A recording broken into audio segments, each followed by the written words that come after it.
नमस्कार, बहुत स्वागत है आपका। आप देख रहे हैं द न्यूज, आपके साथ मैं सृष्टि मिश्रा। बहुत बड़ी खबर सामने आ रही है। अरविंद केजरीवाल विपक्षी दलों की बैठक से पहले एक बार फिर से सभी का ध्यान अपनी ओर केवल आकर्षित करना चाहते हैं। मतलब कि 23 जून को जो पटना में नीतीश कुमार ने केंद्र सरकार के खिलाफ जो विपक्षी दलों की बैठक बुलाई है, उसमें अरविंद केजरीवाल महफिल का मजा लूटना चाहते हैं। महफिल का मजा लूटना चाहने का मतलब है अपने सिर्फ तर्क को रखना चाहते हैं। मैं ऐसा किस लिए कह रही हूं, आप जरा ये सुनिए। देखिए, एक चिट्ठी लिखी है उन्होंने विपक्षी दलों को। आपको मैंने कल बताया था कि केजरीवाल बार बार यही बातें कह रहे हैं प्रेस कॉन्फ्रेंस के जरिए, मीडिया के जरिए, कि मैं चाह रहा हूं अध्यादेश का मामला बैठक में सबसे अहम हो। यानी कि जो पार्टी अध्यादेश को दरकिनार कर रही है, जैसे कांग्रेस पार्टी हो गई, दरकिनार कर दिया, हम नहीं करेंगे सपोर्ट, आपने हमारे वोट खाए हैं। और केजरीवाल कभी किसी के सगे नहीं है। अब ऐसे में अरविंद केजरीवाल बार बार यही कह रहे हैं कि अध्यादेश का मामला सबसे पहला होना चाहिए और मैं चाहता हूं ये राज्यसभा में पारित ना हो सके।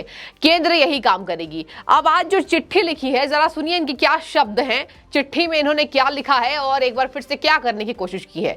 देखिए, अरविंद केजरीवाल ने चिट्ठी में लिखा है जिस तरीके से केंद्र के खिलाफ 23 जून 2023 को बिहार में अपोजिशन पार्टी की बैठक में ऑर्डिनेंस को पार्लियामेंट में हराने पर सबसे पहले चर्चा हो। जरा सुनिए अगला पॉइंट, दिल्ली का अध्यादेश एक प्रयोग। ये देखिए, अध्यादेश एक प्रयोग लिख रहे हैं, मतलब कि ये दिखाने की कोशिश कर रहे हैं कि काम गलत हुआ है और हम कहीं ना कहीं जिस तरीके से लगातार केंद्र के खिलाफ लड़ाई लड़ते रहेंगे। अब ऐसे में इनको सपोर्ट चाहिए, समर्थन चाहिए। समर्थन नहीं मिलेगा तो इनके कोई हथकंडे काम नहीं आएंगे।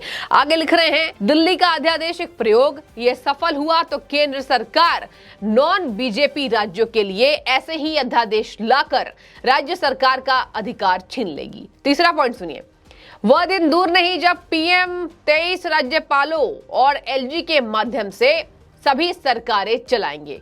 यहां अरविंद केजरीवाल जो कोशिश कर रहे हैं, जनता कमेंट सेक्शन में ये लिख रही है कि हम जानते हैं कि दिल्ली का अध्यादेश प्रयोग है या आपने पूरे दिल्ली को प्रयोगशाला में बदल दिया। बार बार शराब पिलाई और शराब में एक पर एक दारू फ्री की। इसी वजह से आपके मंत्री को जमानत नहीं मिल रही है। आपका दूसरा मंत्री भी सलाखों के पीछे है। आपके दोनों मेन मंत्री सलाखों के पीछे हैं। अब केवल एक या दो मंत्री रास्ते में भटकते दिखाई देते हैं। क्या पता जल्द उनका भी नंबर आ जाए। यहां पर आपको बता दें, अरविंद केजरीवाल राज्यपाल को बार बार बदनाम कर रहे हैं। आपको बता दें, उपराज्यपाल विनय कुमार सक्सेना की बेइज्जती करने में अरविंद केजरीवाल ने दिल्ली एमसीडी चुनाव से कोई कोर कसर नहीं छोड़ी। आपको याद होगा दिल्ली का एमसीडी चुनाव कितना ज्यादा पेचीदा रहा। बार बार मेयर इलेक्शन रद्द हुए, हम सब खुद वहां गए हुए थे। 3 बार इनके मेयर के चुनाव नहीं हो पाए दिल्ली के अंदर, और ये दिखाता है कि दिल्ली में कितना ज्यादा सुशासन है। अब ऐसे में जिस तरीके से इन्होंने एक बार फिर से गवर्नेंस को बदनाम करने की कोशिश की है, आपको बता दें इन्होंने बार बार यही लिखा, राज्यपाल को सर पर बिठा देंगे, उपराज्यपाल को सर पर बिठा देंगे, चीफ सेक्रेटरी को मंत्रियों से ऊपर बिठा देंगे। ये केंद्र काम कर रही है। आपने कल भी प्रेस कॉन्फ्रेंस सुना होगा, अरविंद केजरीवाल बार बार यही कहते हैं कि केंद्र सरकार अपने हिसाब से चला रही है, सरकार तानाशाही रवैया हो चुका है और ये हम कतई नहीं झेलेंगे। तो सबसे तगड़ा झटका यहां कांग्रेस पार्टी ने दे दिया है। कांग्रेस के तमाम बड़े लीडर, सबसे बड़ा नाम यहां दिल्ली के अंदर अगर मैं बात करूं तो अजय माकन का है, संदीप दीक्षित का है। ये दोनों नेता अड़े हुए हैं। ये दोनों नेता दिल्ली की सत्ता को समझते हैं, दिल्ली की बारीकियों को समझते हैं। ये जानते हैं कि राजधानी दिल्ली का बेड़ा गर्क करने का काम 2013 तक नहीं हुआ था, लेकिन उसके बाद हो गया जब से अरविंद केजरीवाल सत्ता में आए।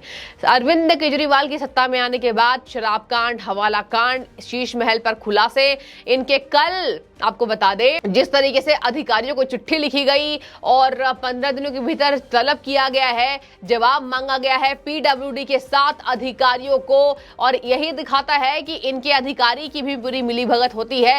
राजधानी दिल्ली में यह मिलीभगत काम चल रहा है और इसी वजह से पूरी दिल्ली बदनाम है। अरविंद केजरीवाल अध्यादेश पर घिर गए हैं और आपको बता दें कि बार बार ये चुनी हुई सरकार के ऊपर राज्यपाल को बिठा देना, ऐसी बातें करके अपने आप को ही बार बार छोटा साबित करने की कोशिश कर रहे हैं। लेकिन ये बात अरविंद केजरीवाल को नहीं समझ में आ रही है, ये जनता लिख रही है। आगे आपको बता दें कि अरविंद केजरीवाल बार बार यही लिख रहे हैं कि केंद्र के अध्यादेश के खिलाफ अरविंद केजरीवाल ये चाह रहे हैं विपक्ष दल एकजुट हो जाए और विपक्ष इस पर चर्चा करे। देखिए, चर्चा किसी और चीज की होनी है। संयुक्त रूप से नीतीश कुमार ने यह बैठक बुलाई है क्योंकि नीतीश कुमार के सामने भी अभी पहाड़ है।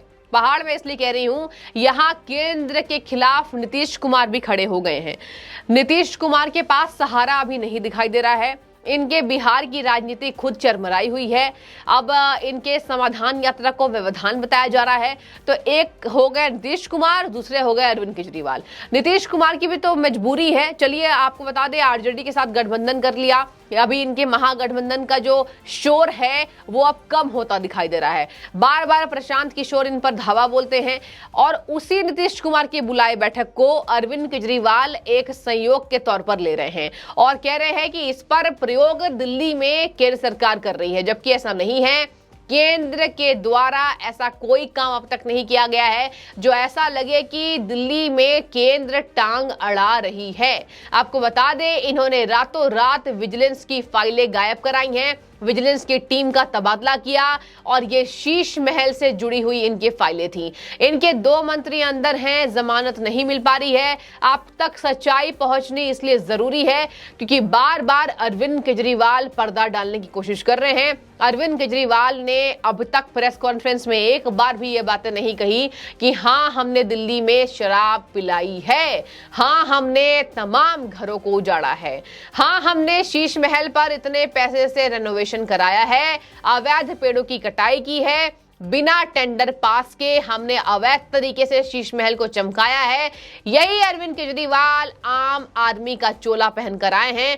बार बार अपने आप को सबसे ज्यादा पढ़ा लिखा बताना। अभी देखिए, ये 2-3 बार बोल चुके हैं। ऐसे में जब प्रधानमंत्री की डिग्री की बातचीत चल रही थी तब से ही अरविंद केजरीवाल ने बार बार यही कहा कि पढ़े लिखों को वोट दीजिए। कल भी इन्होंने कहा पढ़े लिखे को वोट दीजिए। सरकार में अगर अनपढ़ लोग बैठ जाए तो सरकार बर्बाद हो जाती है और जनता त्रस्त हो जाती है। तो देखिए, यहां अरविंद केजरीवाल पूरे तरीके से घिर गए हैं और अरविंद केजरीवाल के अध्यादेश पर कुछ भी नहीं होना जाना है। अध्यादेश को अब पलटने का काम, अब देखिए क्या होता है अध्यादेश मामले पर। अभी इसको अगर राज्यसभा में यह पारित हो जाएगा तो अरविंद केजरीवाल का बेड़ा गर्क हो जाएगा, मुश्किलें इनकी बढ़ जाएगी। और बार बार ये सभी विपक्षी पार्टियों का समर्थन चाह रहे हैं, उद्धव ठाकरे, ममता बनर्जी, इसके साथ ही झारखंड के सीएम हेमंत सोरेन समेत कई दलों के नेताओं से इन्होंने मुलाकात की है। हालांकि बार बार मुलाकात पर कांग्रेस पार्टी ने कुछ नहीं कहा। अब तक मल्लिकार्जुन खड़गे और राहुल गांधी ने इस मामले में कुछ भी अपनी चुप्पी नहीं तोड़ी है और ये जो मामला है ये तूल पकड़ता जा रहा है।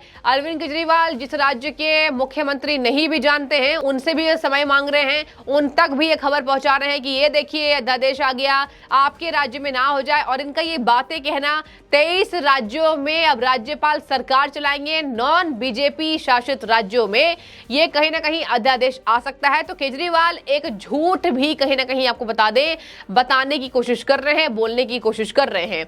देखने वाली बात होगी। केवल 2 दिन बचे हैं, आज 21 जून है और 23 जून को यानी कल के बाद पटना में, बिहार की राजधानी पटना में विपक्ष दलों की बैठक होनी है। देखिए, अध्यादेश का मामला सबसे अहम होता है या फिर उस पर चर्चा ही नहीं होती है। चर्चा होगी भी तो आपको बता दें, जनता ये लिख रही है कुछ भी केंद्र का इससे नहीं बिगड़ने वाला है। तो बने रहिए, आपको पल पल का अपडेट मैं दूंगी और आपकी जो भी राय हो इस बाबत आप कमेंट में जरूर बताएं।